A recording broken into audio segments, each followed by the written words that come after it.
All right, everybody. So we have a guest, our first guest ever. Um, this is Ed,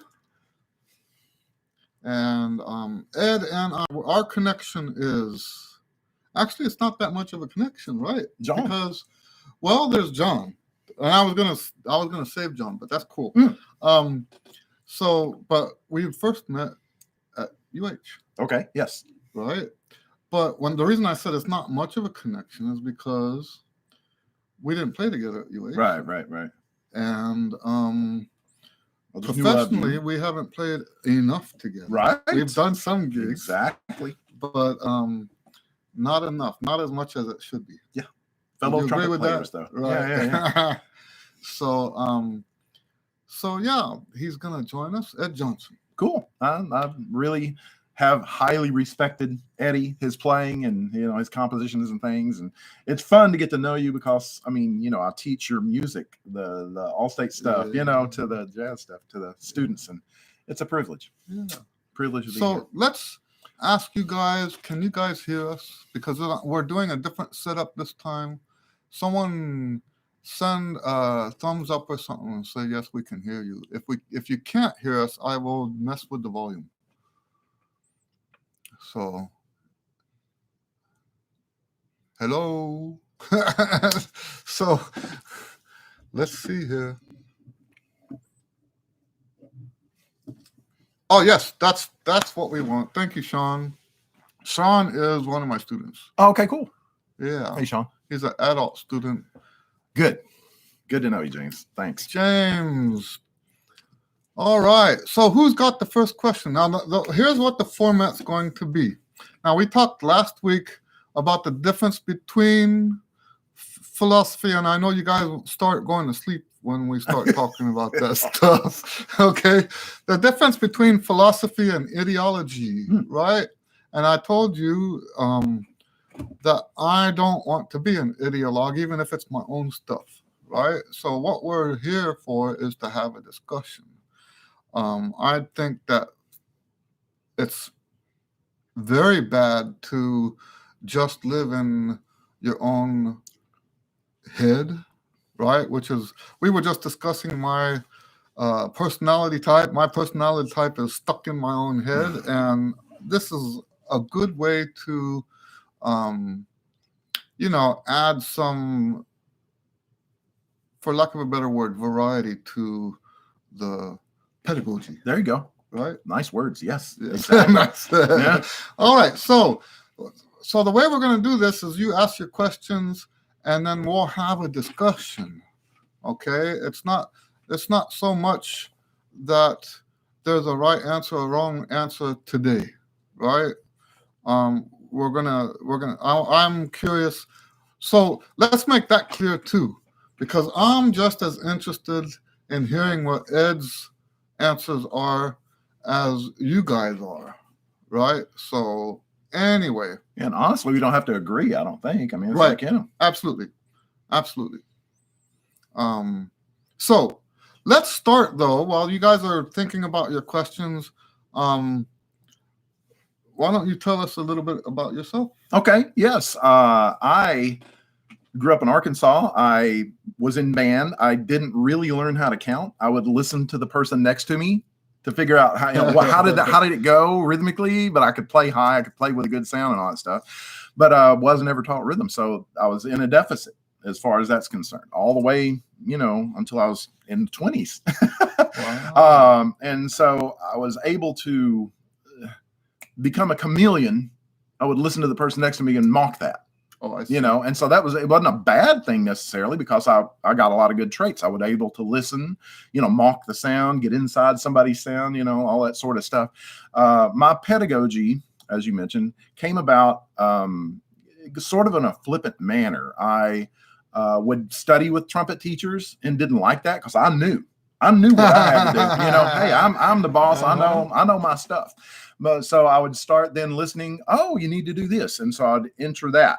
And then a few years later, find another something. Oh, I need to do this too. Until I found all of the, for me, aspects of trumpet. You have to have a good sound, so work on your sound. You have, breath, To me, breath is a big deal, and then sound, long tones.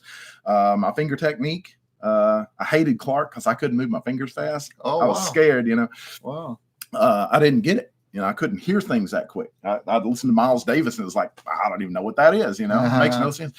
Then, the aspect of lip slurs, which I personally use to strengthen my embouchure, and then articulation, tonguing, all the different aspects. So if I can do a little bit of that every day, and that's what's been mine is consistency. Right. If I could be consistent with each one of those things, then I feel I'm in my zone, when you're in the zone. But that's my pedagogy. Cool. That's what I teach as a teacher. Very good. So, and also before we move on, let's talk about John. Now he passed away, right? John Glass. No. Oh yes. You told me. Yes. Right. So, we both went to school with John, but never at the same school. Right. Right. I was at the University of Arkansas. Right. And I went to some high school. He wasn't there the whole 4 years, and some college. And so John was one of the, let's put it this way. My experience with John. Usually, and once again, this is that personality thing, right? Yes. Usually when friends pass away, it's more of an intellectual thing for me. Yes. I don't experience grief. An emotional. Yes. But that wasn't true for him. I was, I'm not going to say that I was devastated. Yes. But there was like this emotional emptiness that I felt. Yeah. It was like, this can't be. Yeah. Well, that's when you told me that. I mean, he's a young guy. Right. Yeah. It was the first time and I'm talking like even my father. When my father passed, I mean, there was sadness, and that intellectual understanding that there's a great loss here. But I never had that kind of feeling. Yeah, I get it. With another now, because you played with him. Yeah. Y'all were intimate as far as your trumpet playing. Well, so my experience with John was at in El Paso when I got there. Okay. And he showed me the ropes. Okay. Right? Yeah. And so like he was the first one to show me what to do with the all-state music. Okay.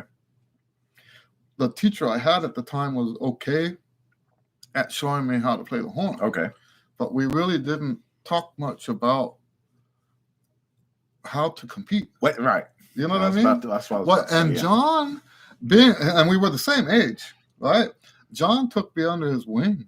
Okay. At that age, we're I think sophomores in high school. Okay. And he showed me what to do. He was so pissed because I beat him. You He's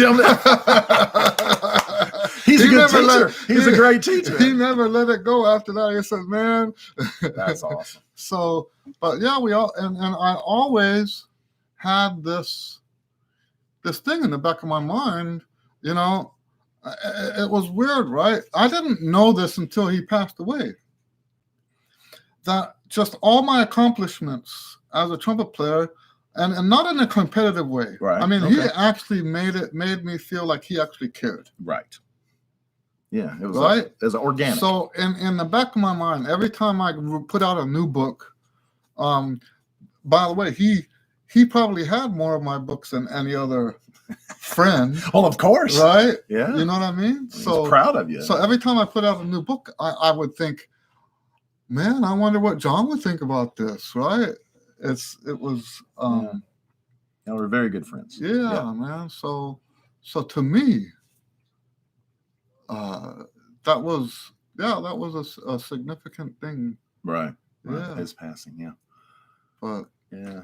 Anthony says, "Hello, Eddie and friend." Yeah, this is Ed. Yeah, Anthony is our friend in the Katy area. Oh, nice. Yeah. Cool. Beautiful. So a lot of nice schools. I don't know where James lives. James has been doing the the Chops Apprentice book. Okay. So I have books that are in different levels, Mm-hmm. right? And so the lowest level, actually, I had to create another lower level because some students couldn't Mm-hmm. Sure. do Sure. that Yeah. first. Fifth graders. So I have the level 0, which I call hopeful. Okay. But the official levels are Pioneer. That's the very beginning. Okay. That sounds good. And then You're venturing out. And then Tyro, which actually basically means beginner. Okay. And then trumpet player level. Okay.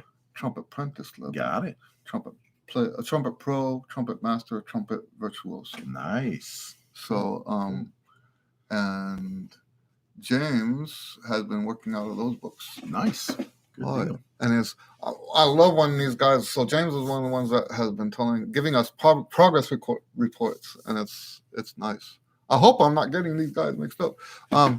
John Soo Kim, question: how many times we have to spend to warm up?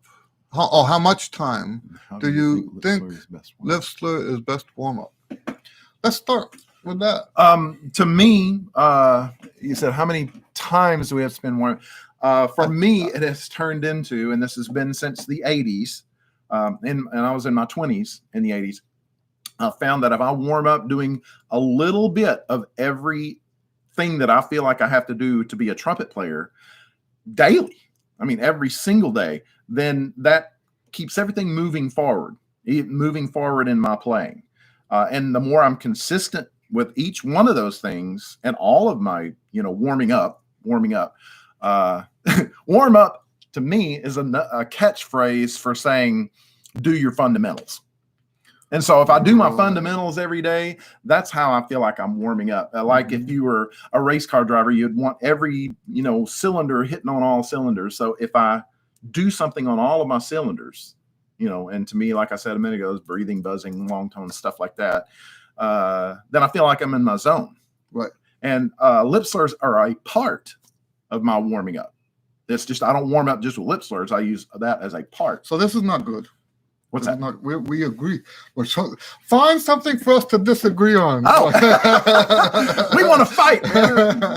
We're trumpet players. No, I'm exactly aligned with you. Okay. Right. So I have a story that goes with that.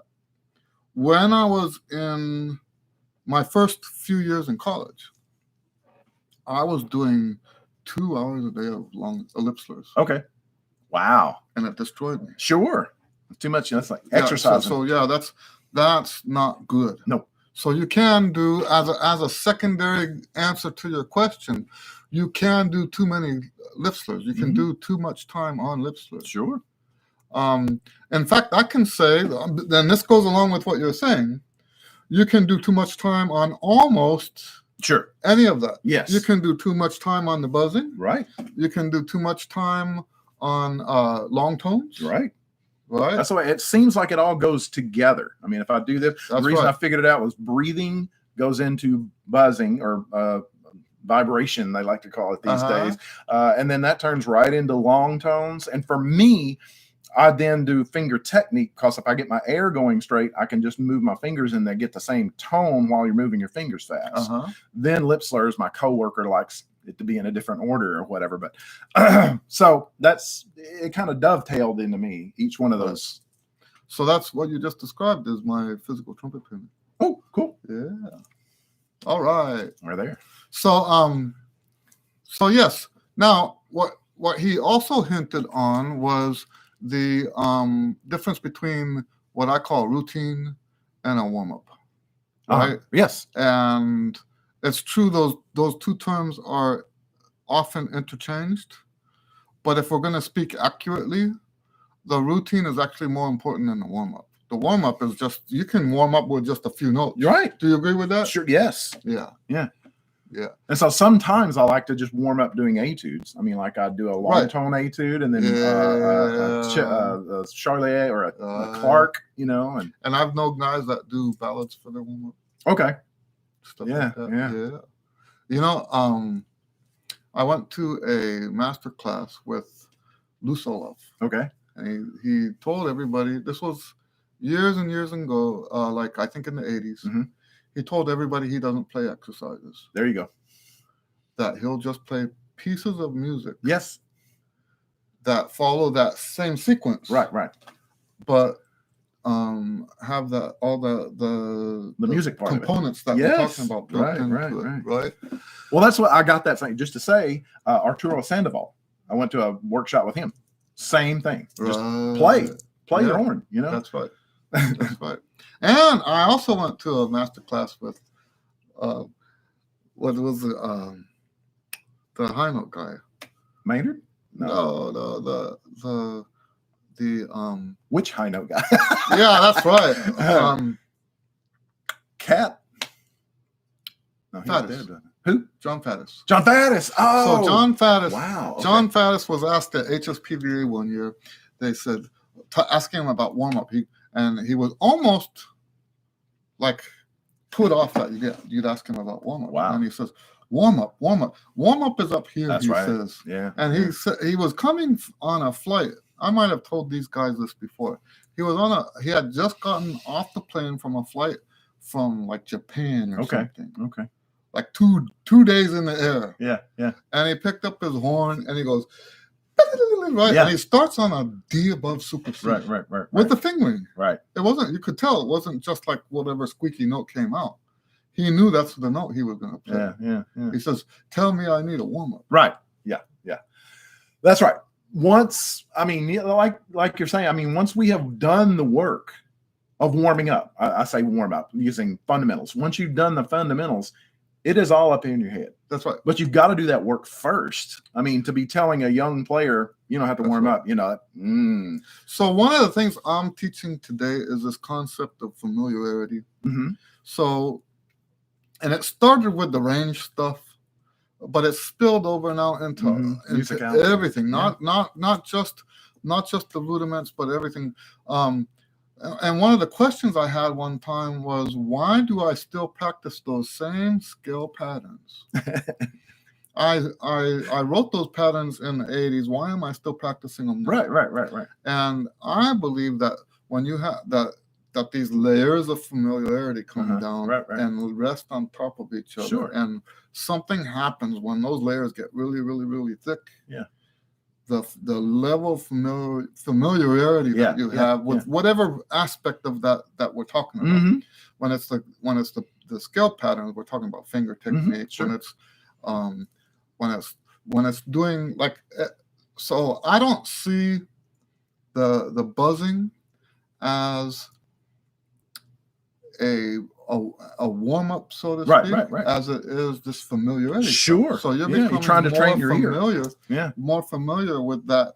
Well, first of all, with that muscular how does it feel? Posture and all that, but also what you're talking about, that connection between the motor connection. Right. So there's so much of that. Yeah. And the confidence that comes with that. Yes. I mean, John Faddis walking off thing, he was confident. That's right. He knew it was going to come out. That is one of the benefits of the familiarity. Yeah, and I was not confident in so many things. That's what I've had to work through. And that's why having the same kind of warm up every day really helped me to become confident. Oh, I can hear where that note's going to be. I know exactly where. I can sing a G sharp. I cannot ever play a G. I cannot ever sing a G on a B flat trumpet concert. I'll always concert F sharp. So, but I had to find that out. Right. Very cool. All right. So James says, been practicing 2 hours a day, but due to endurance limits, was doing 1 hour in the morning and 1 hour in the afternoon. This means only 12 hours rest. Afternoon to the next morning. From afternoon to the next morning. Yeah, absolutely, that's enough rest. But what I would recommend for you, if it's possible, some people it's not possible, right? You have to do what your schedule allows, right? But we want to break that second hour up. You agree with that? Oh, absolutely, yeah. The second hour, if you can, should actually be broken up into. Now, I was told, and I always have to preface these things that I was told in the 80s and 90s, because then the internet came out and we find out that a bunch of this just isn't true. Right. Exactly. Yeah. I was told that Maurice Andre, his schedule was an hour practicing, resting an hour, half hour practicing, resting a half hour, and then the rest of the day was 15 minutes back and forth like that. Yeah. And So I'm not. Well, funny you said him because I got to do the Maurice Andre competition Did you? in 1988 or 89. I forget what year it is. Okay. Went over there and he did a master class, and Bud Herseth was one of the judges. Oh, so, wow. Yeah, and so somebody in the audience asked Mr. Herseth, how much do you practice? And they had this French little French dude who was not a musician at all say, and he asked Mr. Herseth, and he goes, about 15 minutes. And Maurice Andre, all up in arms, came running down the aisle and said, you know what, did you say that really? And he's going, yeah, but you know, I practice 15 minutes and then I have a 3-hour orchestra rehearsal. Right. So you don't necessarily, if you're going to have, like a Mahler in a, you don't practice, about. So he's such a joker. I mean, he's like your uncle or something. But anyway, Maurice Andre fired that French, interpreter, and got Roger Voisin was there. And so he got Roger Voisin to interpret so that you could get the humor. Great. You could get the humor, But yeah, I mean, that's what I do myself is break it up. Yes. Break it up in times. And that's what Mr. Herseth said. He said he actually practiced about 2 hours a day, but it was, 15 minutes here, 15 minutes here, 15 minutes. Yeah. It's just, that's also what the what's that guy's name that was at North Texas? He's one of the Tasty Bros. Are you familiar with the Tasty Bros? I don't think so, no. They're the ones that did the Trumpet Christmas. Oh, okay. I have witnessed that. Who's better than yeah. So why there is no tuba Christmas? But he's a why there is no trumpet Christmas? Right. So he's a genuine lead player. Okay. He played lead in the 1 o'clock. Okay. And his prescription was that you only practice 15 minutes at a time. Okay. Without that first hour. Okay. Now I couldn't pull that off. There's no way I could do that. Right. Well, I mean, like you were saying a minute ago, your time permits. I mean, because we all have lives. That's you have to work, a whole bunch. And that's where I have been faltering with this band job. It takes away from, my actual practicing, me being in my zone, doing something at a level that, is pushing me. That's right. Anyway, cool. I don't know if that answers your question. Yeah. So Sean says, first I want to say that the video on listening was awesome. Well, thank you. You mentioned that we should listen to the music we want to play. Absolutely. Listening to any jazz, or should you be more specific? Now, I did mention in that video, if I'm not mistaken, that there is some jazz that I think you should start with. There's a Clark Terry and Red Mitchell recording that, and the reason why I want you to listen to that is because it's just, you don't have all the drums banging around and the piano and all that stuff. His Clark Terry's sound is so exposed, and I want you to hear his sound. Anything that you can find. There's also some recordings of Wynton Marsalis, where he's just playing with just bass. I think that's kind of hard to find, but I've heard them. Anything you find where the instrumentation has been scaled down, then the players become more. There's more for you to hear. Well, I'm glad you like that video. What would you say about now? He's wanting to play jazz. But let's apply this to the classical side. Okay. Well, either classical or jazz. There was classical stuff I couldn't comprehend. How could you even do that? That doesn't make any kind of sense. And the same thing I was talking about a minute ago, I'd hear Miles Davis and I couldn't comprehend what in the world he's doing. It just sounded like blah, blah, blah, blah, blah, blah, blah, to me.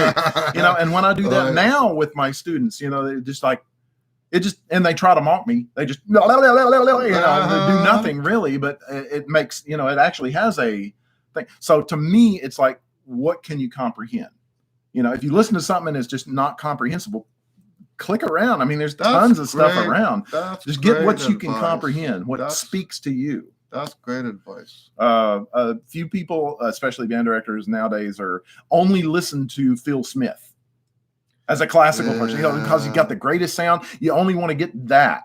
But if you speak to who was the dude in the New York Philharmonic? Come on, he just quit playing. Phil. Oh, that Phil Smith. Yeah, Phil Smith. He said he got his sound from listening to all genres, Right. jazz all That's the way right. to he played in a Salvation Army band. That's I right. mean, so Right. I think it all amalgamates. We're all different people. I mean, Right. if you play something and I play the exact same notes, it's not going to sound like you Right. because you're Eddie Lewis and I'm Ed Johnson. That's right. Absolutely. So I think anything that you can comprehend, right? So in the video he's talking about, it's part of my comeback player series. Okay. And in the previous video, I'm talking about I call it practice with a purpose. Okay. That you have to have a reason why you're doing it. Sure. This, yeah. Right. And so in the video he's talking about, what I established is that purpose should actually be reflected in your listening. Right. So like if you want to be a church musician, mm-hmm. you should be listening to church music. Right. That doesn't mean you're not allowed to listen to other stuff too. Sure. But I actually find it offensive, and this has actually happened to me in my career. People have come up to me and says, "Hey man, why aren't you getting me on these gigs that, I want to play jazz. I want to play jazz." And it's like, do you even listen to jazz? Right. Yes, right? Exactly. If you want to play a jazz gig, but you've never listened to the stuff, get a concept, then that's offensive, right? Yeah. It's and you're building your concept. You're building what you hear, then what you hear, you're able to mock. Also, there's the social aspect of it. Okay. Yes. Right, because jazz is, and the same thing actually is true for all the different music. Sure. Yeah. It's part of a culture. Right. And by not listening to the music, you're saying, I want the money from the gig, but I don't want to be part of the culture. That's it. That's put that on a bumper sticker, man. That sounds good. But I think your connection with John was what you're talking about right here. A relationship. I mean, if you already have a relationship by knowing what it sounds like, then when you get into the actual place where you're going to make your sound, you're already there. And it's kind of the John Faddis, it's a mental thing. And people will accept you. Musicians accept other musicians. That's right. It's the people who come in and just want the money. That's right. They're going to be gone pretty soon because they're going to get a financial planner gig. They're not going to be trumpet players anymore. That's funny. Yeah. So James says, I can now play for 2 hours and I'm saying something and changing to practice one. Oh, I see what you're saying. Thinking about changing to 1 session per day. I don't. Well, what do you think? To me, it depends on what it is you're trying to do. If you're trying to build strength for a gig, you could do that, whatever that takes. My wife and I would we played trumpet piano concerts, and so we would play our concert. We usually played about anywhere from 45 to an hour and a half of music, of actual music. And so we would play that 2 or 3 times a day the week before. And then the day before, we wouldn't play anything. And then you get all fresh. You get all, ooh, I wonder if I could actually make this sound. And then when you play the concert, you have the endurance. So if you're building up your stuff so that you can have endurance for something, then, that was what Maurice Andre had a thing in his little workshop. He said he had a gig in Spain and it was going to be outside. And so he and Frank would wear coats, just, cover up, bundle up, so he'd sweat, because when we sweat and stuff, we feel different, because we're dehydrated or whatever. Right. And so he would try to mock what it was that he was doing. So that's kind of the same thing. If you're going to do an outside concert, practice outside. So you know how you're going to feel, how your body's going to react. But if that's what you're doing is building up strength for something, then go for it. 2 hours. Yeah. Other than that, would you say that's a good idea? I don't think so. Me too. I like it spread out. I like. Yeah. So, but you know what? That still goes back to what we were saying earlier. Mm-hmm. If 2 hours in one chunk is all you have, if that's the time you have, that's what you have to do. And I would play and then listen, listen. You can break that time up. Yeah. If you do piano stuff, I heard this before, you sit down and do stuff on the piano and back and forth like that. Mm-hmm. I used to use an egg timer. Okay. And the only reason I don't use the egg timer anymore is because I haven't found a good one. Okay. right? I thought you were going to say like those... you could sense. You could sense when you were done. No, you could sense. No, my sense is always wrong. No, the new egg timers are digital and they're just not loud enough for me. Right. With the Got it. hearing loss, Yeah, right? yeah. So I like those old egg timers that kind of rock the foundation. So, but yes, I haven't found a good egg timer since. So yeah, I mean, if you're having to practice for something, or if that's the only time you have to practice 2 hours in one sitting, you do you. Yeah. So Anthony says, "What do you think of lead pipe buzzing? What do you think?" I haven't done all that much with myself, but I mean, I've seen trumpet players that have they just have an extension. But I mean, you're just talking about taking off your main tuning slide and just buzzing like that. Is that what that is? Yes. Okay. I'm going to try it now. So I've not done all that much. I just do it with just the mouthpiece, and I do it for ear training. So if I have my other horn, I would show you what Katala taught me. Well, actually, I have another horn over here. My main horn is in the shop. Yeah. Well, while you're gone, tuba players are recommended not to just use just the mouthpiece. They actually have to buy a hose or something like that, or a PVC pipe, so that they get the back pressure. The actual way of back pressure feels. Oh, it's okay. Okay. So what Katala showed me, I had one lesson with Katala. This is not what I've heard other people say. And I'm not good at this. You would think because I took a lesson with him, I would do this. But I already had my stuff set up, my system. Right. And this doesn't fit in the system. Right. So he would play from that note, a scale going up. Okay. And he would finger. Oh, of course. Yeah. And he actually had a lead pipe without a valve casing without a bell. Okay. Wow. And it just had you could still finger and it had a lead pipe on it.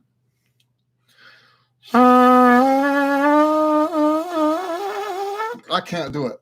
So I'm not demonstrating how it's done. Sure. I'm demonstrating how it would be done. Got it. Yeah. Right. But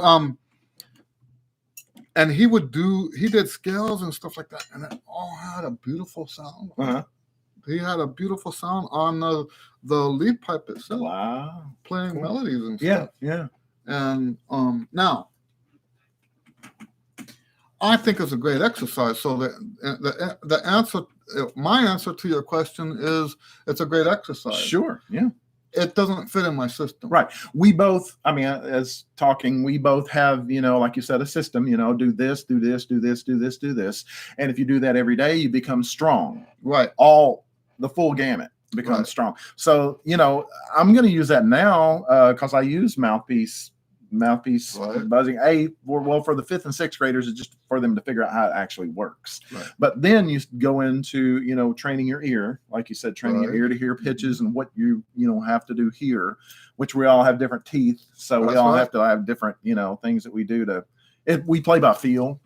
Nobody wants to say that, but we play by feel because we have to feel how. There's no other way to do it. Right. Yeah. That's cool. Thanks for suggesting that. I appreciate that. So now here's how I look at those kind of exercises, because my system has kind of been set. I've only made minor adjustments in my system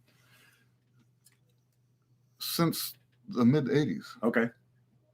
It was 80, it was 85 when I invented the system I have now. You got your routine. And but what I do with something like that is I'll play with it after my routine's over. Yes. Okay. So later in the day, if I'm thinking, hey, maybe this will benefit me, I'll have a special separate time. Yeah.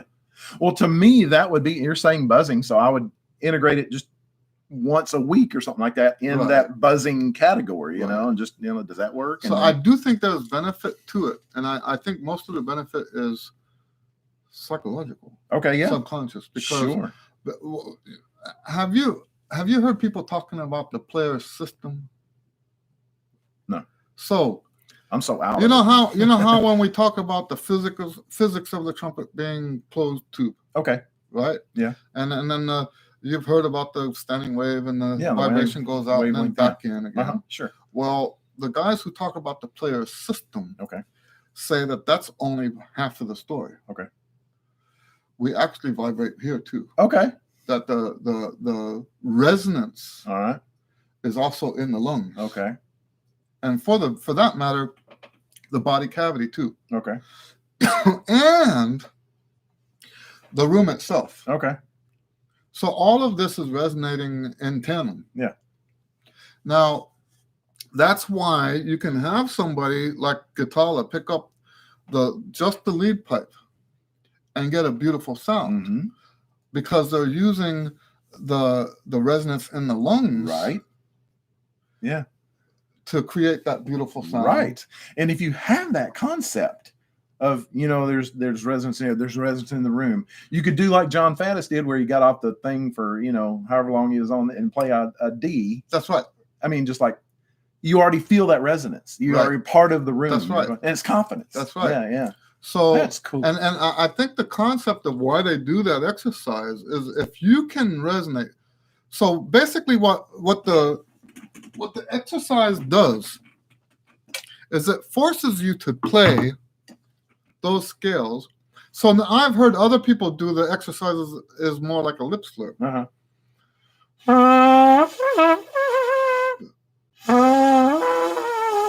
I can't do it, right? I don't do enough of this. But there's like frequencies that it will resonate. Yeah. Right? What Gitala's telling you is you're going out of that frequency now. Okay.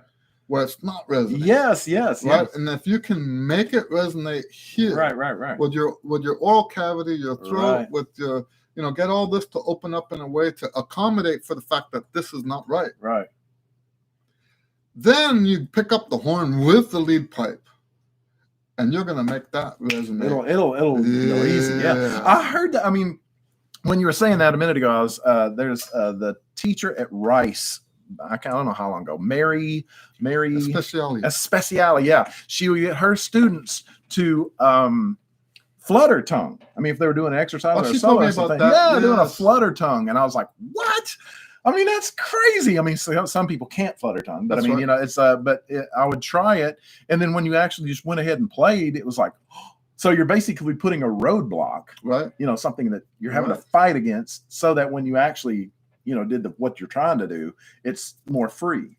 So the reason I say that I think the benefit is mostly subconscious is because I don't think we consciously create that perfect, because in order for that resonance to change, the lungs and the oral cavity have to be exactly a certain volume. Yeah.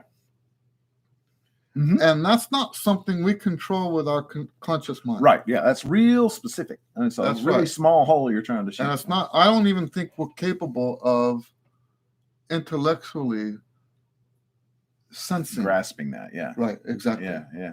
Well, it was me and another trumpet student. I won't say who it is, but another trumpet student was with Mr. Austin, Jim Austin, at the University of Houston. And I would play, and I didn't have that specific thought of, trying to make this specific thing. And so he said, I played like this. Oh, and this other student played like this. I mean, everything was pinpointed, and he said, y'all need to play together, because he needs to get a little bit of what you're doing, and you need to get a little more specific in your approach, So I think that has to do with what you're talking about. Yeah. It's like a, I remember doing that with a friend of mine, Chris Parks. Okay. Another kid from well, when we were kids, I mean. Yeah. Another guy from college. We used to try to lip up and down. And get the same sound. Yes. Still, Yeah. right? Exactly. Be inside each other's sound. Right. But where's the pitch? And we would sit back to back and all that. Yeah. That's cool. That's a fun exercise. I gotta try that too. All right. Sean says, debate question. Should you work on range development specifically, or will it just develop? That is the debate of the 80s, man. All right, put up your dukes, man. Me first? Oh, okay. I was able to play high organically from the 6th and 7th grade. I was just something about my teeth Oh, that makes or sense. something. I could just play high and didn't know you weren't supposed to. Right. You know, other people had to like learn how to work on that. So as a teacher, you know, I'd have to try to figure out what did I do? You know, I didn't even do anything. You know, I could just do it. So I would have to specifically help them inch their way up. You know, gain confidence in like a C. I mean, you know, when you're you know, can you play a C? Yes. Boom. Right. You know, and then it would have to be a workup. To me, lip slurs were building the strength, building the flexibility to be able to extend the range, just experiencing it. And what I've experienced with like really young students, they can start on a high note, but they can't go up to a high note. You know, I see. So I just, you know, if they can play high, just let them play high and do a lip slur going down. Oh, wow. You know, and so that gave them confidence that they actually could. Right. But then you have to teach them how to, you know, what you have to do with your face to, you know, make it go from low to high, because we have to do that a lot too. But anyway, that's what my experience. So you know what you did there. That's how I do it too. Really? I show people on the, like, a lot of my lessons now are not local. Okay. So most of my students, I think 2/3 of my students right now are Zoom in other countries. Yeah. So I actually do Skype. Cool. So, but I'm constantly showing them the thing. You know, I didn't learn that until college. Oh, I didn't.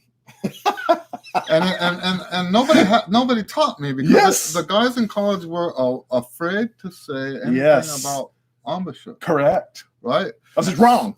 Right? You say something about wrong embouchure. That's wrong.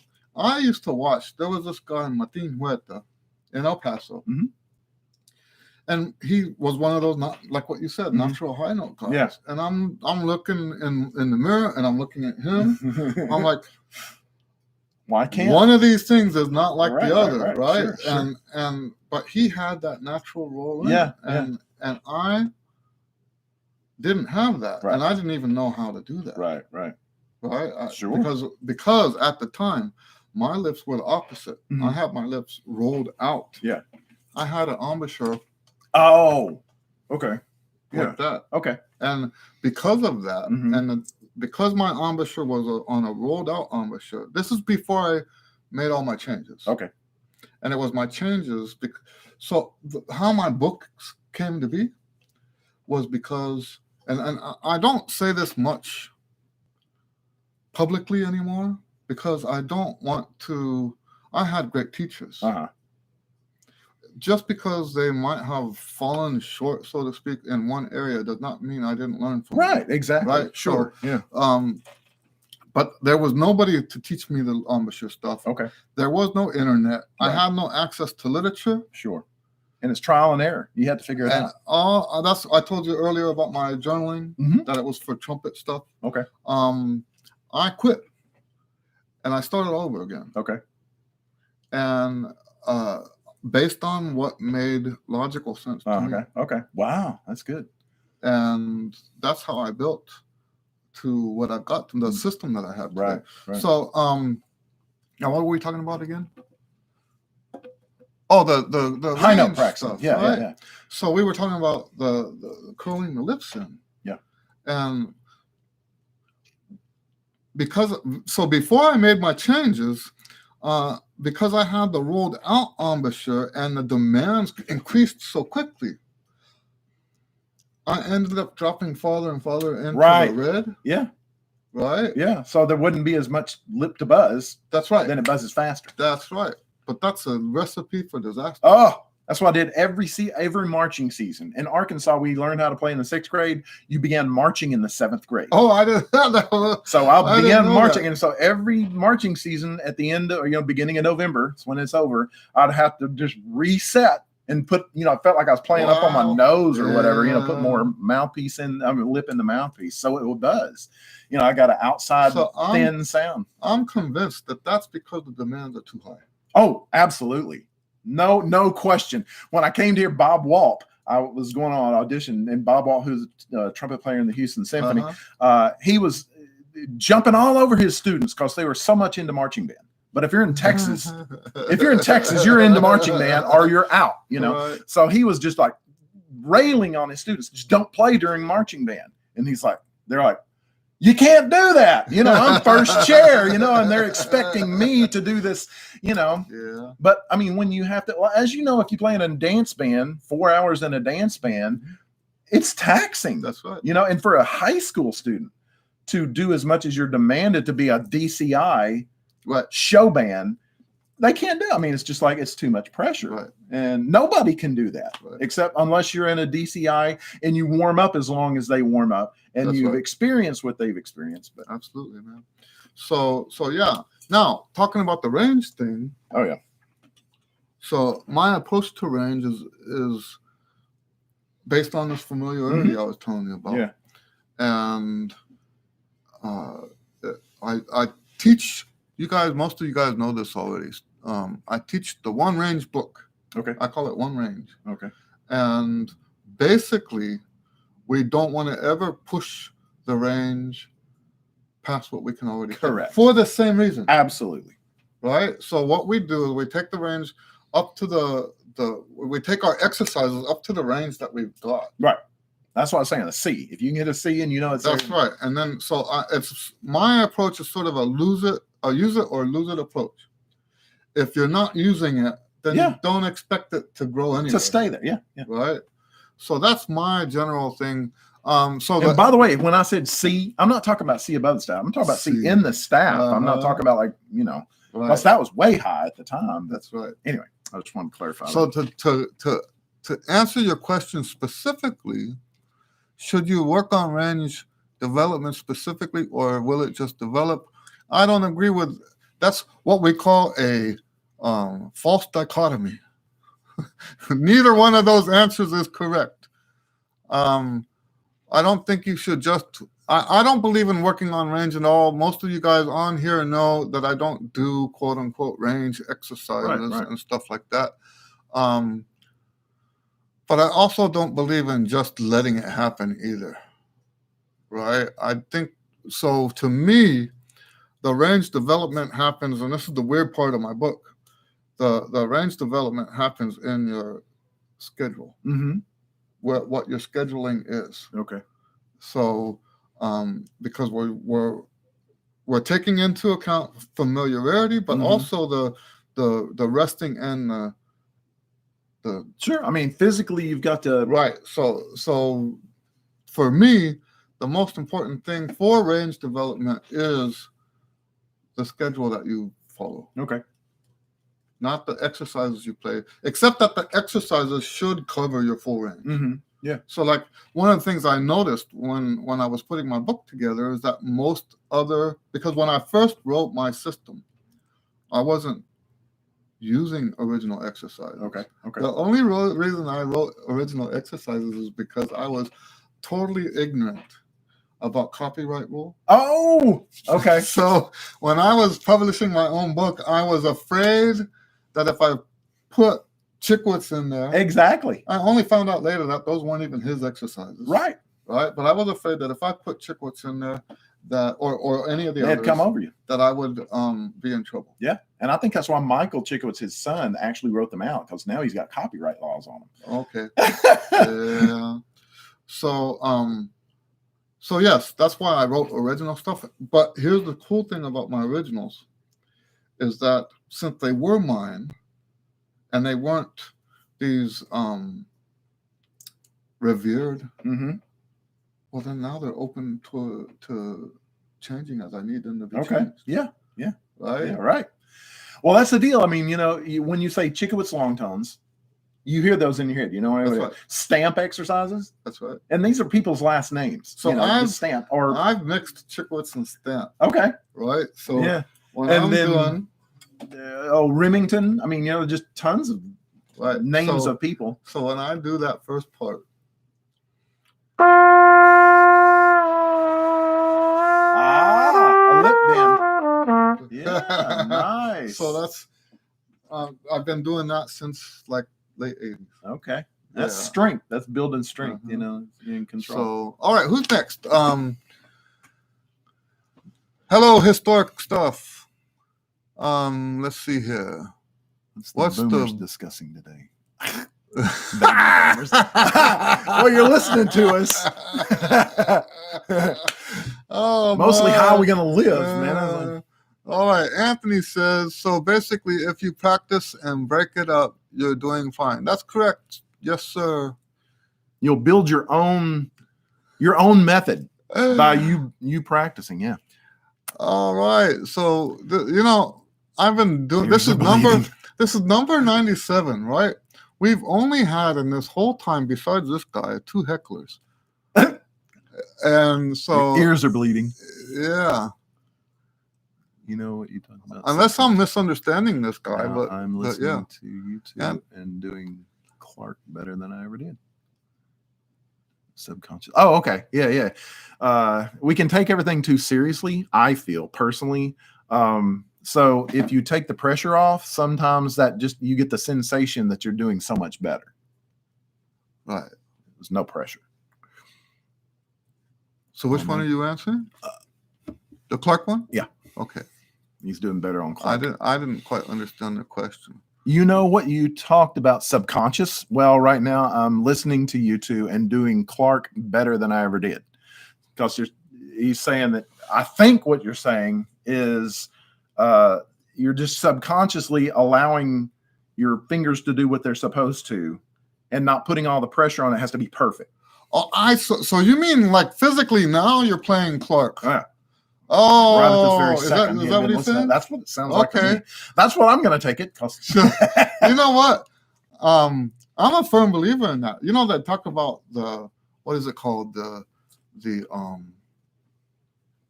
Oh man, what's it called? When you're aware of what you're doing when you're practicing. Mhm. They call it, there's a word for it. Okay. Mindfulness. Okay. Mindfulness. Okay. Mindfulness. All I'm right. not a big fan. Yeah. Right? Right. But most people, it's like part of the music culture. Right. This mind. You must know exactly what you're doing when you're doing it. Yes. But here's the thing. My best performances, these guys have heard this before.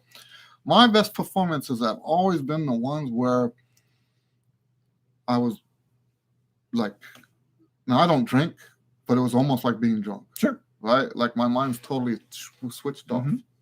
Right? Well, go ahead. Right. So and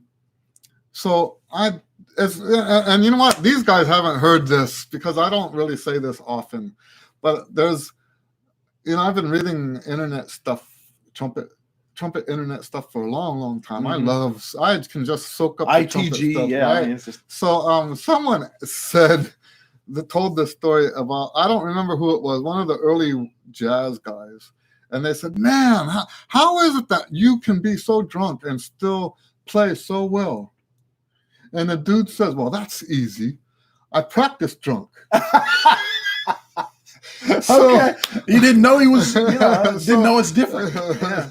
Right. So, and I mean, and the reason I don't share that much is because I don't want to be encouraging people to drink. Correct. Right. Yeah. However, that's such a great analogy for how a lot of this stuff works. Right. For example, so every once in a while I get a student that they used to play every day, practice every day.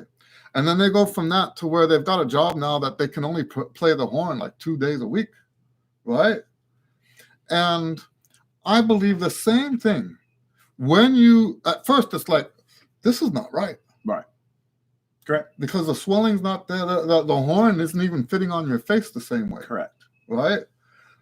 The thing is, if you can apply that same principle that he's saying about practicing drunk, you can practice, because what that really is super fresh. Mm-hmm. And you don't have to be hooked on this playing the trumpet every single day thing, right, to get the benefit of playing now. Right. Right. And sure. and what I told these guys is that you can practice now with that feeling and get used to that feeling. Mm-hmm. Yeah, that's the subconscious that you're talking about. That's right. So, and then applying it to the question. So this brings me to my answer to that is, I'm actually trying to go in the other direction. Okay. Because my best performances have always been where my mind shut off, and it was all reaction. another example I give of this is giant steps. Okay. That's widely regarded as like the hardest jazz song to improvise Really? on. Yeah. Oh, to improvise on. Yes. And it just happens that all the things that make giant steps hard are my weaknesses. Okay. So I practiced. I'm not exaggerating. I practiced that tune for 12 years. Okay. But at the end of that 12 years, I'm at Saison playing. Now it's not actual giant steps. It's a tune I wrote over the chords for giant steps. Okay. And I'm playing, and remember, these are all my weaknesses. Yeah. But I've practiced it 12 years to overcome those weaknesses. Okay. And I'm playing at Saison, and I'm listening to what's coming out, and I'm looking at my fingers. I'm thinking, wow, look at that. Right? I'm not paying attention to Correct. I'm not making myself do that. It just was one of those. Yeah. I don't like the term, but people know what I mean when I'm saying this, right? Out of body experience, right? I was going to say zone. Yeah. When I'm in my zone, I know. You don't have when to I'm be in my thinking. zone. Yeah. Right? That's my phone. Turn it off. So and having had enough of those experiences myself, I want to strive for that. And I'm of the opinion, right? So this goes back to that thing about the drunk practicing drunk. If we want to have those kind of performances, why are we striving to have totally mindful practice sessions? Yeah. Shouldn't we be having mindless practice sessions? Okay. Right? So getting back to what Anthony's talking about, I used to that end, put simple algebra stuff on the wall and practice my skills while trying to, at the same time, solve the algebra problem. Okay. That way, the fingers have to be, all the mechanics, everything, fingers have to be automatic. Right. So that, because my conscious mind is working on that math problem. And that's probably why he's having better success with the Clark. That's right. I know, because you take them. I would practice. I have to now. I'm in an apartment, but I have to practice with a mute. Right.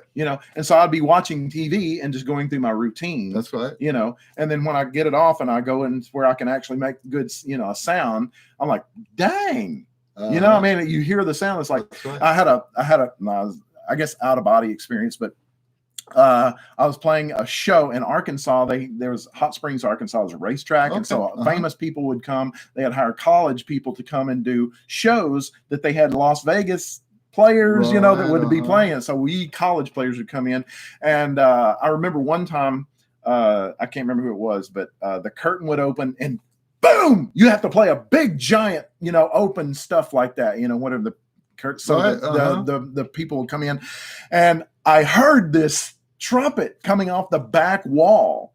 I'm going like, wow, that sounds good.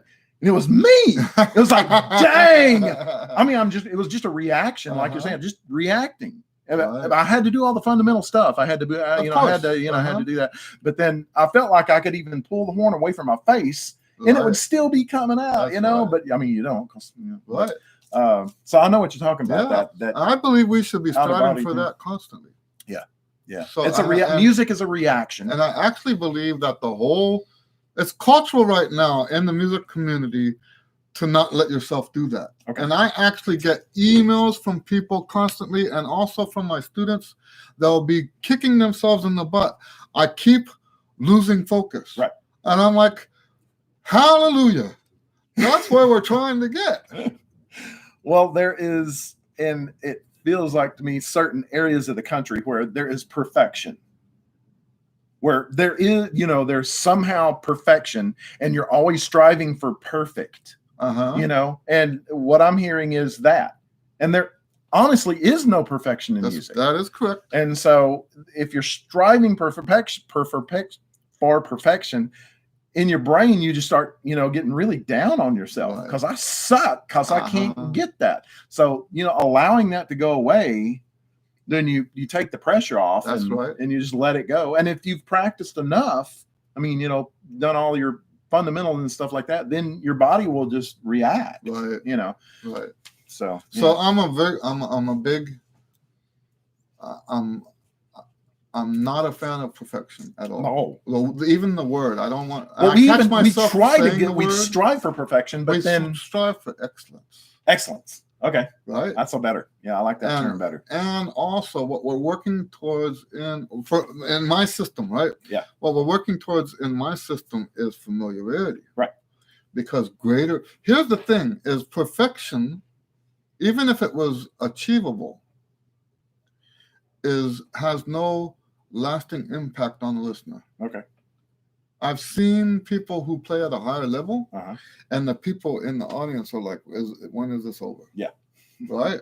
And then you have these other people, then you see these other people who are touching your heart. Right. And it's riveting. Right. They're not nearly the technical player that this other person is. But because they're touching your heart, you can't stop. Yeah. Yeah. You can't. You can't get enough of it. Uh-huh. Well, I heard somebody one time said, and they used a bad word, so I can't say it, but the stuff in your playing, your sound, your way you make this note louder than the other one. I heard someone call this the stuff between the notes. That's right. The stuff between the notes. That's exactly right. And so you develop that with yourself. I mean, you will say, like I was saying a minute ago, if you played something, I played something, somebody out there would go, he played it better than him. Right. Because what you did with it touched them. Right. More than that. I agree. I totally agree with that. I also believe that when we do touch their hearts, that it's like, I've been using the word lately, infatuation. Okay. You know how when you first meet someone, you're infatuated. Yeah. The warts on the nose and stuff. You don't care about. Yeah, right. All the flaws. That's not a problem, right? Because you just love that person. You're enamored, yeah. Enamored. And the same thing happens musically. When you reach somebody, you touch their heart. They don't care that your tongue is sloppy or that or you missed that beat intonation is little. But I also believe the flip side of that is that if you don't touch their heart, then every single one of those flaws, is glaring, is offensive. That's right. Right. I heard Mr. Austin was telling me when he got out of the Houston Symphony in '79 or whenever that was, he was holding on. He was on the audition committee, and he was hearing people play, and they were doing the Petrushka call, and he said the guy who won, which is John, who's still there, John DeWitt. He said when he did it, he played the da da da da da da da da da da, and when he played the high B, he had a little vibrato on it. And he said that's what just tipped up. So everybody was sounding sort of the same, and he did that one thing, teeny bit of thing, and that just spoke to him. So at any level, I think that we get spoken to, that's right. And different players do it. So, you can't go, well, that person's better than that other person, but you're talking about plastic performing, where there's, they played it all perfect, but it didn't say anything. So, but what concerns me most though, is the people who are striving for that plastic and not getting there. Right. That's the worst. The worst case scenario, right? Is the ones that are trying to be perfect. Yeah, because you're a people pleaser. You're trying to do something somebody else did. That's right. And you don't feel it yourself. Yeah. So yeah, you know what? One of the things I talk about in this context, right? What we're talking about is I was in the El Paso Symphony. And that I don't know, like I said, in pre-internet days, whatever the culture in El Paso was saying, that's what I know, and I just don't know how much of that is true. I was told we were on the B circuit. Okay. I don't even know if there is a B circuit. Okay. Yeah. Okay. But we were on the B circuit. Now, what's the B circuit? The B circuit is, so we're not getting Maurice Andre. Right. We're getting the guy who used to be Maurice Andre, right? We're not getting the whoever's the top right now. We're getting whoever's the up and comer. Yeah.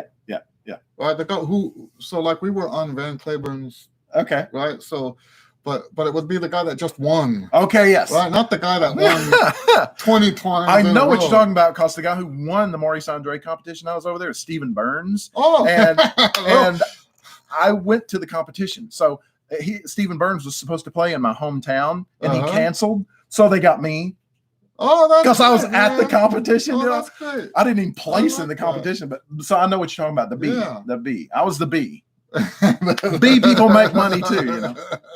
So, but here's the thing: is a lot of those guys that we had as soloists Mhm. were at the end of their careers, Okay. and they weren't polished. Okay. They weren't glitzy. They weren't. But you, it was such a wonderful experience because they would touch your heart. Oh yeah. Maybe it was a little slower than what the new guys are doing. Right. Maybe there were. Now I don't remember any mistakes ever. Okay. But maybe it wasn't as technically clean Okay. or what. Okay. You know what I mean? Yes, I do. I mean, if you put one next to the other, maybe you could hear that this wasn't as good as the top guy. But the right? life experience of the older guy. And that contributes to my thing about the familiarity. Uh-huh. You know, I remember there was a guy at a jam session who was 90 years old. This was back in the 90s. And I mean, it could barely stand up right? Trumpet player. And I thought to myself, this dude has been playing that tune at jam sessions and jazz gigs for 70 years. Yeah. So he may be playing the same exact solo he did back in the 40s. You know? But yeah, I mean, imagine how intimate you can be with a piece of music. Okay. Yeah. If you've been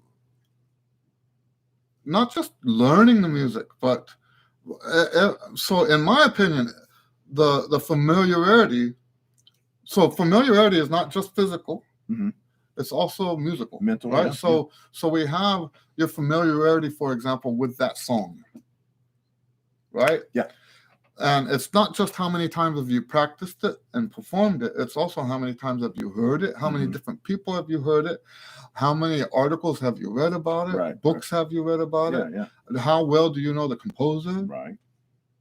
That So all adds into the... all of this soaks in, but even then, 70 years of familiarity with the one piece of music. That's got to speak to people a lot more deeply than the guy that just graduated from high school that can play it 10 times faster. Yeah. Right. You know what I mean? Yeah. And the 90-year-old dude would respect the kid that just got, you know, and he'd accept him in and just congratulate him. That was me. That's the way I'm feeling music is. I mean, you know, that's right. The people who will accept and encourage you and, you know, hey, you did this, do this, you know. That's right. That's the people who are real musicians. Right. All right, what's next? On my chops practicing day, I know by the time I am done with long tones if I am going to hit the high end of the range, if in other exercises. Should I continue on and air out on high notes or rest till the next day? What's your take on that one? Oh, man. I was in a big band, okay? And at the end, I got through and I started doing pedal tones and stuff like that. I don't know if you knew Wes Ziegler. Wes Ziegler, Isn't trombone player. Oh, okay. Well, his brother. Anyway, he said, "What are you doing?" And I said, "I'm warming down. I'm warming down because I heard people, oh, you're warming down. Ed warms down." He said, "Man, that's like, you know, if you're a ditch digger, do you get through digging the ditch and then come home and dig little smaller potholes or something like that? So just, you know, quit playing." Which there's if you're going to play again, I mean, I think that there's like if you did a gig and the next day you're going to have to play a wedding gig. You know, I found that whenever I do something, you know, in the low register or anything like that, these are muscles. I mean, they're just muscles, you know. Right. And so if you get through doing something active and you just get, you know, a massage or something like that, the muscles can relax back. Right.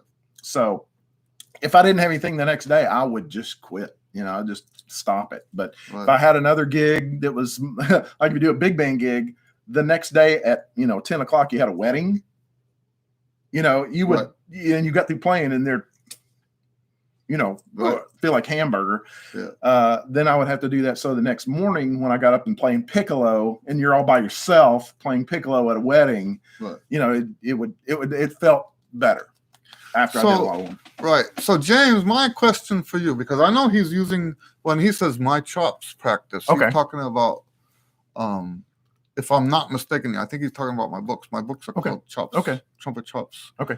So, James, I want to know if you are following what I write in the One Range book, or is it the same routine each time that you do this? Because my answer depends on the answer to that question. I hope you understand what I'm saying. Historic Stuff says he's joking. He's nice talk. Well, good. Thank you. I'm sorry I misunderstood you. Gary, hello, Gary. My ears feel great. Would love to hear more Chicklets. Hello, Sean. That twin pyramid is Sean McGinty. Great to see you. Anthony says, aren't musicians allowed to make a few mistakes in a concert? I would not say allowed. It's not allowed. It's just expected. Not the same thing. So it depends what you mean by mistakes, too. So cracking notes, I think the trumpet, what's amazing is most of the time when the notes are cracked, nobody knows it. Right. Well, we're human. Right. Hey, we are human beings. We're not machines. It's not a recording that, That's you recorded and then you could go back and, I missed a note here, and they can splice in the correct note or something. We're not that. We are not plastic. We are human. Humans make mistakes. That's right. So, but what you're saying, I think it has to go back to that subconscious thing that you were talking about. If you've played it, you know the piece, you probably don't miss, because how many people, if you go to a birthday party, go happy birthday to you, wait, happy birthday, let's start it again, happy birthday to you, you have to get it perfect. You're singing something that you've heard since you were one. Right. It's your first birthday. So if you know the piece that well, you don't necessarily worry about missing a note. That's right. It's just part of the flow. The reason I answered him the way I did, I don't think we should ever be. So this is a tricky question. Yeah, it is. Right? It is. Because I knew what you're about to say too. Our values should be that we strive for excellence. It's never okay to make a mistake. Correct. But it's okay to make a mistake. Right. Right. So what are we saying? There's obviously a contradiction there. Mm-hmm. So I think it has to do with when. Mm-hmm. Right. Like, what is a mistake? To me, a mistake would have been I did the phrase the wrong way. I did this That's phrase. That's another thing for that matter. Yeah. I've told people that an uncentered note. Yeah. So or even something that's out of tune is technically still a mistake. Sure. So, but what I'm trying to say is we should, when we're in the performance, we should be striving towards excellence. Right? We're sitting in the performance. The music is actually right now going. It's not okay to make a mistake. If you make a mistake, that one you just made is okay. Mm-hmm. Right? Yeah. You see what I'm saying? Yeah. So and I think so. This goes to what I call overlapping responsibilities. Okay. Right. And I got this philosophy from a recording session. It dawned on me there, and now I've applied it since then to everything from marriage to teaching to. Okay. Okay. Yeah. You've internalized. I was in this recording session, and I write music myself. Okay. Right? Yeah, sure. So I'm in the on the studio side first, and the guys are saying, this music sucks. Who wrote this? We can't play this. This is a blah blah. And they're putting down the writer for their mistakes. Okay. So then I go into, because I write music, so I go into the booth and I'm talking to to the guy that wrote the music. He Mhm. goes, "Man, these guys suck." So it was a mutual hatred. So, and it dawned on me right there. It's like that's the wrong attitude. Right. The first attitude from the guys, that's the wrong attitude. They Right. should be trying to play everything in front of them Yes. to the best of their ability. Right. And then the attitude of the composer should be, I should be writing this in a way that it's playable. Sure. Yeah, Right? Yeah. So I came up with this concept of overlapping responsibilities. I love that. The best music is always going to come from, in this scenario, the best music is always going to come from when the composer is mindful Clear. of the limitations of the musicians. And the musicians are going to, because we've heard in the old days that people, man, that guy is so good at reading. He could read a fly on the, when there was a fly on the paper, he played it. So, okay. Yeah, well, I mean, we should be striving to be that good. Sure. And so when it comes to the mistakes, and this is one of the unique ways that I've learned how to apply this, we should be holding ourselves to a high level standard. But in retrospect, we should never have that guilt of saying, "Oh, I cracked the note." Right? So we're always moving in that direction of I don't like the word perfection. Right. I like familiarity and excellence. Mm-hmm. Striving. Right. Striving for, and the best way to combine those is familiarity with excellence. There we go. Right.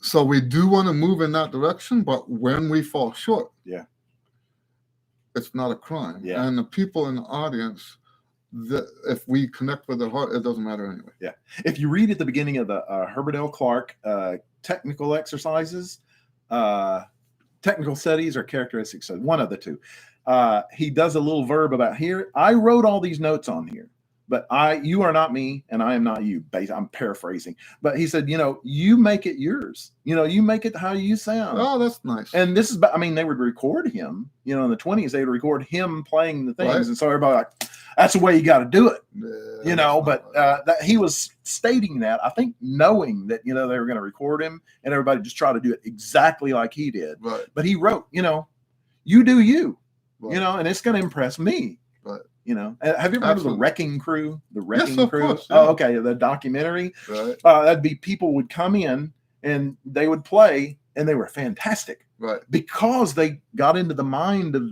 that's right. the thing. That's cool. Right. I love what you said. That's yeah. Good job. All right. So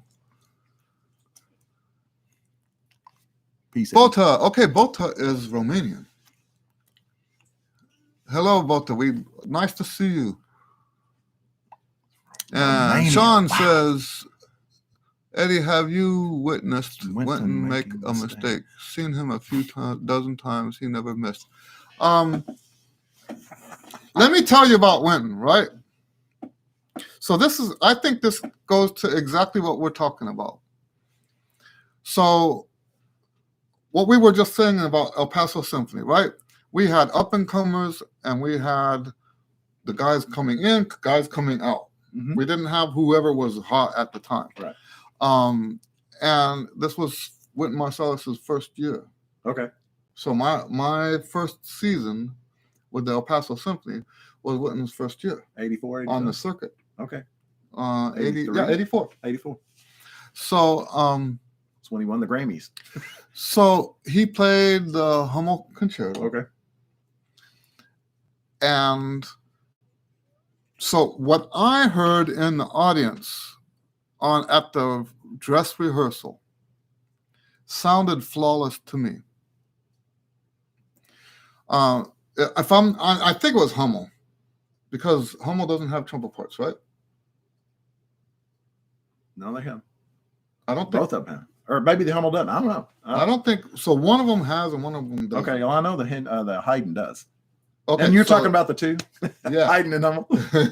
Yeah. So I think it was Hummel. Okay. So the trumpet players in the section were backstage listening at the concert. Okay.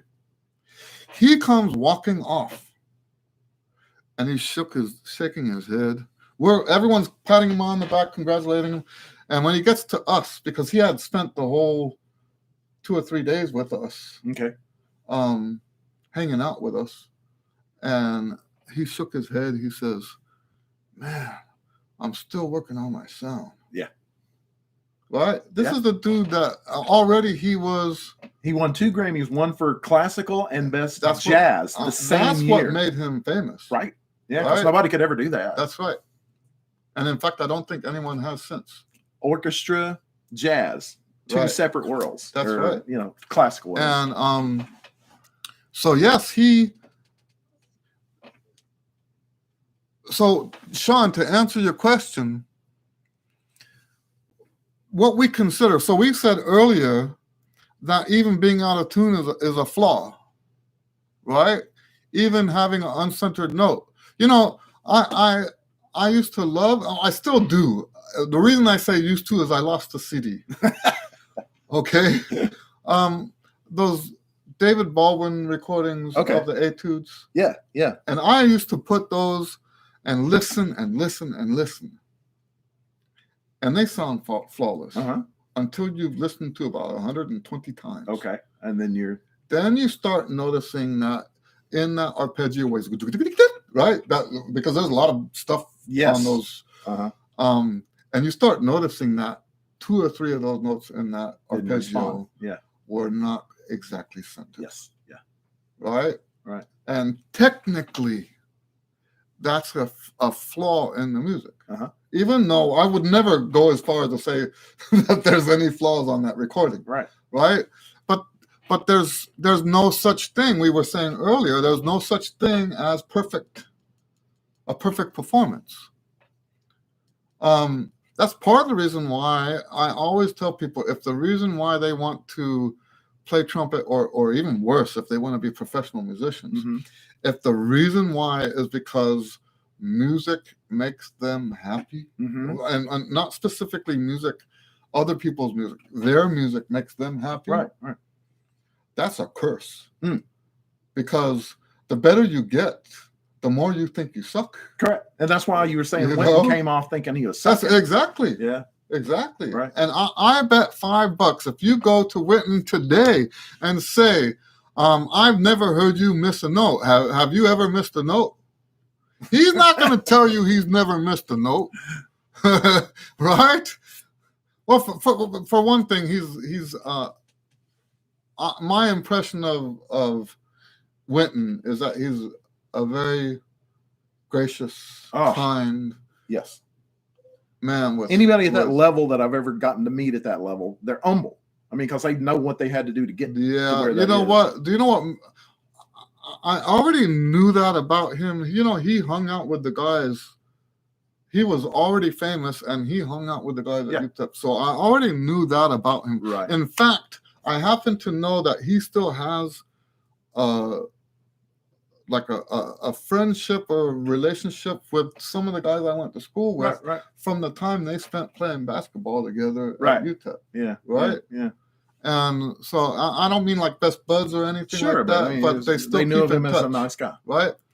And me with my personality type, I don't form, relations like that. Right. Especially with famous people. Yeah.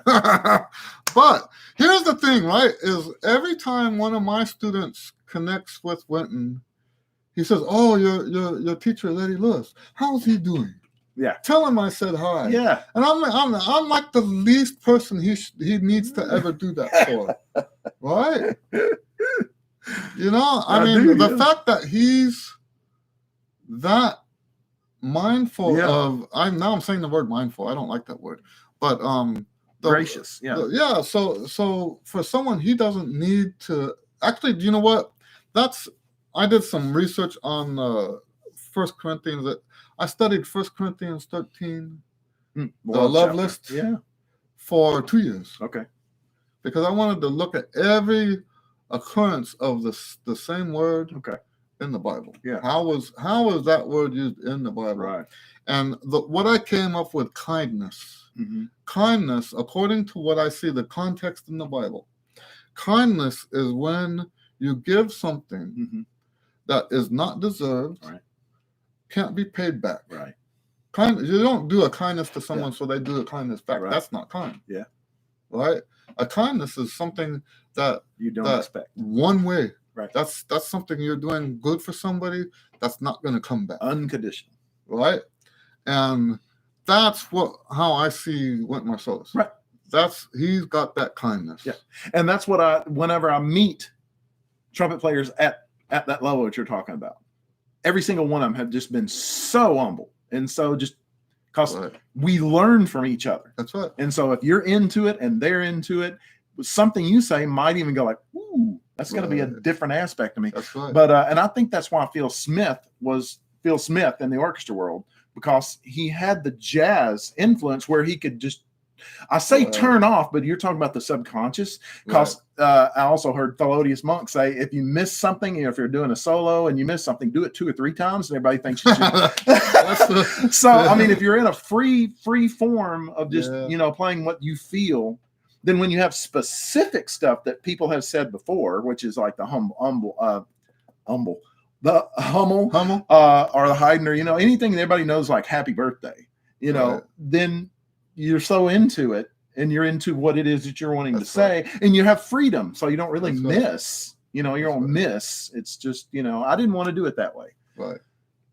So guys, we're going to take a couple more questions and then we have to stop. Okay. Anthony says, my mistakes are often mistakes in counting. I come in too late or too early.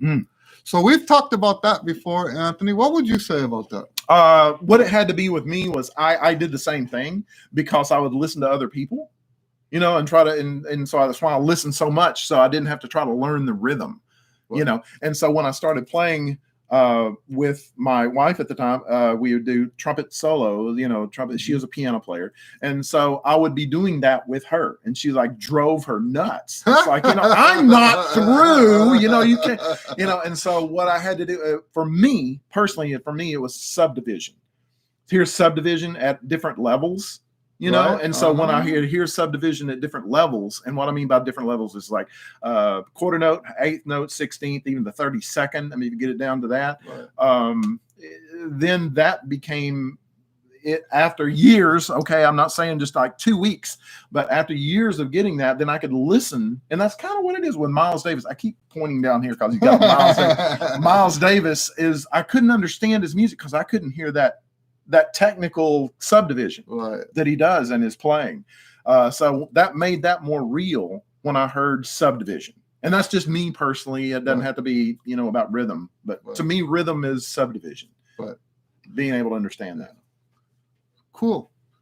Right. So next, did you say something? So we've already talked about that before. Oh, okay. So my biggest thing with there's 2 kinds of counting, right? There's counting your rests, yes, and then counting the music. Okay, yes, right, yes. So, in the context of counting your rests, I told him that we should put little notes. Okay, yes. Right? So the horns come in here. Sure. Stuff like that. That helps us, and not that we should ever rely on. Right. But yeah. Well, in junior high and high school, they say don't put that because what if the horns didn't come in? But that's the thing. We've talked about that. Yeah, in a correct world, the horns would come in here. You're expecting to hear it, and so what I do, because I was taught this. Nobody in school taught me this. I was taught to do this. I was doing an opera. Okay. And so 352, 3, 4. So and I was the only one in the department of the students that wanted to do the opera. Okay. And then, so they had to bring in a ringer.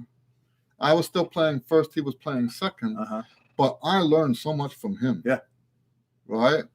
And that's one of the things he would do is write little cues to himself. Right. Because you can't, in opera, trumpets play so far apart, and be like literally 300, 400 measures. And then a whole whole act would be tacit. That's right. And so but you're right. I don't think that you should ever rely on that. I think you should count, and then if the horns didn't come in, Yeah.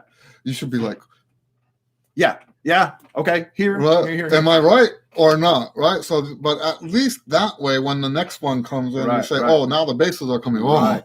And you're absolutely right. Because what I'm saying, if you've ever watched Leonard Bernstein conduct, I mean, it is just free flowing. It was a performance, that, and so the musicians had to be, to what I found was subdivision. They had to be so accurate because you had somebody that was just doing this, and so the musicians had to work together, and that's really what happens. That's right. All right, so Sean says, I took a lesson with him at Juilliard a while back, and yes, he speaks highly of his experience with you guys in El Paso. See, I told you. That's exactly right. Yeah. So now he probably doesn't remember me from there because I was he remembers being there. Yes. And he remembers and he connected with the other guys. I went with them. Uh-huh. But I was always quiet. And so I never really connected with him the way the other guys did. Yeah. I've always had this thing about famous people anyway. Yeah. It turns out that so with him it's not as much of a problem. But there's a lot of people that think that if you connect with them, it's because they're famous. Uh-huh. Right. And I always thought, you know what? I'm only going to connect with famous people if they make it clear that's not what they think. Exactly. Because I don't have any. I had a story, if you don't mind. I mean, I got to do a master class with Mr. Chickowitz, but it was in Canada. So I had to fly all the way up to Canada, got there on the night before we started. Next morning, it was like a breakfast. So I got out of bed, started walking to where they said the breakfast thing was. And there was this old man picking up garbage and throwing it in a trash can as he was walking down. And I was going like, oh, hey. And I didn't know what he looked like. Honestly, I did not know what Mr. Chickowitz looked like. And I said, is this the way to the, he said, yes. I said, are you the custodian? He goes, no, I'm Vincent Chickowitz, and stuck out his hand. Just like, that's okay. If you think of me as a custodian here, that's okay. That's right. He did not think of himself any higher. And the whole week, it was that whole way. That's great. And coming in just so calm, peaceful. You're going to get this done. It'll be okay. No, man, I appreciate you thinking that I was a custodian. That's great, that makes me feel good about myself. That's great. That's great. All right, wrapping up. Let's see here. I was embarrassed. Not to say. Yeah. All right. So Gary said the early Wynton Haydn recordings with the English Chamber Orchestra he plays effortlessly. How do you make something so hard what looks so easy? Wynton Marcellus, that is. Yes. Happy birthday to you. I mean, if you know. So, there is a component there of talent. I'm not going to say that there's no such thing. I used to fight with that, right? Mm-hmm. I used to not believe, and you know why? It's who you are and where. Do you know why? The reason I always fought with that is, and it's both sides, right? There were the people who were telling me that I was talented, and I happened to know that what I had to do to get where I was. Not only what I had to do where I was, but also how sucky I was. Correct. Right. Yeah. I knew that you knew your weaknesses. I just never had that. Yeah. Right. But then there's the flip side of that, where people told me that I didn't have the talent, so therefore I would never amount to anything. Right. Right. Oh, they were wrong in both different people, by the way. They were both wrong. Yeah. Otherwise, that's quite a bit of a conflict of. But anyway, so different people. This set of people saying I had talent, which I knew, didn't explain what the work I had put, and then there was people who said I had no talent and couldn't possibly pull this off. And both of them were wrong. So I always struggle with this thing about the talent. Right. But you cannot. Now that I'm at the let's say the second half of my career. Okay. Sure. Yeah. Getting towards The the middle end. part. Yeah. There are components in people's playing that you can't ignore as a natural Organic thing. Yeah. yes. There's certain things you can't ignore. So when it comes to someone like Winton, you have to acknowledge that there is a talent component. However, there are plenty of talented people. This is how we say this, right? There are plenty of talented people that never went nowhere. Never got a break. That never, or for that matter, never put in the effort. Right. Because the talent without the effort Mm-hmm. goes nowhere. I'll tell you what. So talking about when he was in El Paso, we went to his hotel room, 2 beds.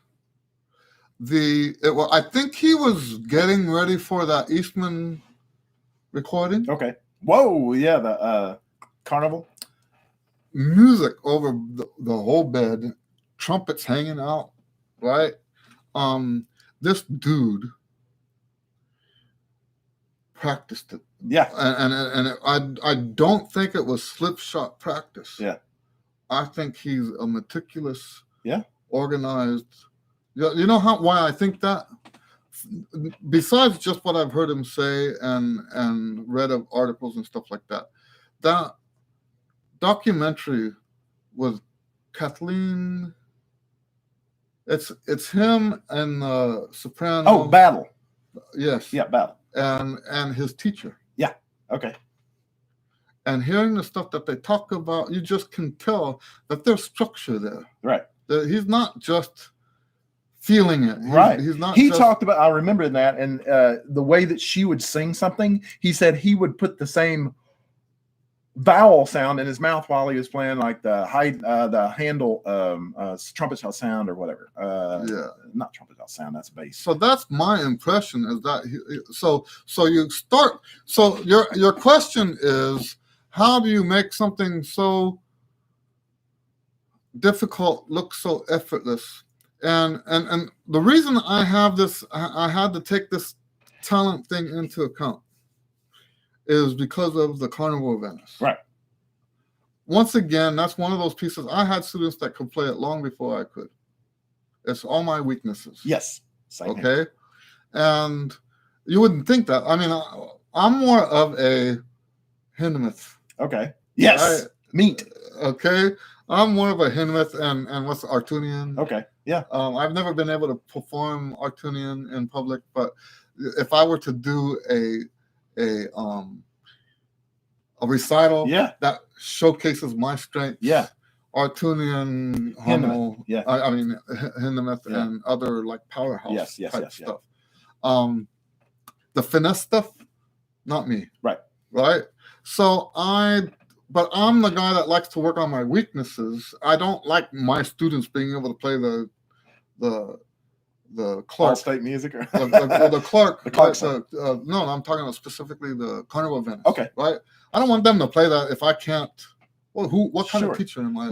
Right. If you're not able to ship. So I spent 2 years on it, using the same system I teach. Okay. And I got it to where and I still have it. Right. I can still play the piece. My sound model was George Schwartz. Okay. Yes. And one day I decide at the end of this 2 years, I'm going to play along with George Schwartz. Not going to happen. I've got that recording too. That's really okay. Good. Yeah. I could not believe. I had never tried to play. So I just finished 2 years on this piece, studying it. Yeah. Right. And I had been listening to it all along. And you were in the dust. I couldn't. It never dawned on me that he was going that fast. Right. Yeah. I could not. I wasn't even in the ballpark. Right. There with you. I wasn't even in the ballpark. And something has to explain. And I was at the edge of as fast as I could go. Mm-hmm. the physical limitations of now. I do wonder if equipment makes a difference. Okay. Right? Maybe Okay. a shorter stroke on the Okay. valve or Yeah. something. Right. But physically, I wasn't. Right. There was a barrier. Yeah. Right. Well, that's the way it was with me. I couldn't comprehend something going that fast. If I couldn't comprehend something going that fast, I can't go that fast. Yeah. So that's So yes, that's when I realized, hey, there's got to be another component here. okay. There's got to be another component. So that's where I allow for the idea of talent. Okay. Right. Okay. There's got to be something else involved here. Okay. It can't just be just the work that we put into And it. if you boil that all down to it, talent would be then your exposure. I mean, like I was saying a minute ago, I couldn't comprehend somebody going that quick. Right. I can't hear it. But if you can then hear it, if I could push my speed, it's like that be able whole to hear it. 4 minute mile thing. Yeah. Yeah. Pushing the barrier. Yeah. All right. So guys, we better wrap it up. So it's great to have you. Hey, it's all my pleasure, man. Good to see you all. So God bless you guys. Thanks for hanging out with us. We went long. Wow, look at that. Cool. It's I wasn't paying attention to the time. It seemed like I thought it was at like 150 when I said you did was. We got one more question. It was. Was it? It was. So, well, this was fun. It is. All right. Thank you for your questions. Yeah. So, thank you guys for hanging out with us. God bless you. And we'll see you on the next one, probably next week. Okay. All right. Well, keep practicing. Thanks for hanging out. Bye.